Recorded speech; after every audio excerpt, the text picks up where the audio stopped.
Anti-Semites in Canada have fired bullets at Jewish schools. They have thrown firebombs at synagogues. They've attacked community centers. They've targeted Jewish-owned businesses, harassed Jewish patients at hospitals, drove Jewish students from common spaces on our university campuses. They have desecrated our Holocaust memorials. Mark Carney is kicking off Pride Month by attending a really weird event at Toronto's first synagogue where the rabbi wasn't present but had recorded a video address that you can watch on CPAC. And it turns out the greatest oppression that a person can feel is when other people are mean to them after they loudly and proudly announce their support for the extermination of a people group. And honestly, I'm going to be really careful about what I say because I have a lot of strong feelings after watching this event. When hateful words go unchecked, they lead to hateful acts. When laws are not enforced, permission is granted and lawlessness escalates.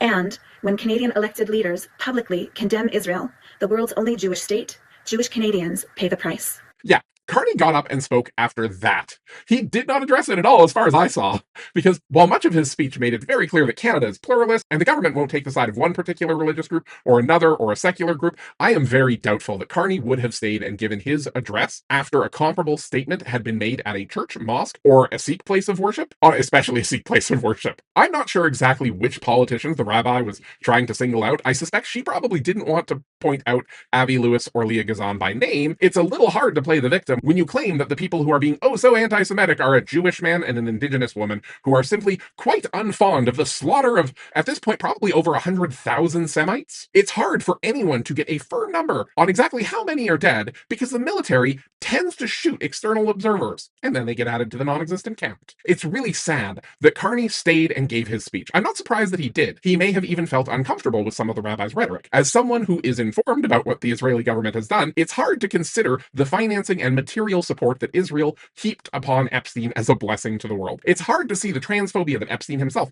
actively funded amongst academics to help distract from the way that him and his clients were robbing the American people blind. It's hard to see any of that as a blessing, but that is what Israel did. The fact that one of the prime minister's next moves, after a boat full of people, including many Canadians, were beaten, tortured, and raped by the Israeli military in international waters for daring to try and deliver aid to Israel's victims, the fact that he chose this very pro-Israel synagogue to visit, this was not the pluralistic, I'm everyone's prime minister vibe that Mark Carney was going for. And while nobody should mistake me for encouraging any violence against people going into their places of worship, it's worth noting that if you look at the organization that everyone normally quotes as documenting the rise of anti-Semitism, they include things like mean cartoons criticizing politicians in Israel as examples of anti-Semitism. If queer people made a website listing every time a newspaper, comedian, TV show, or public figure said something we didn't like, can you imagine? Like, we would have to list literally every bill that comes out of Alberta.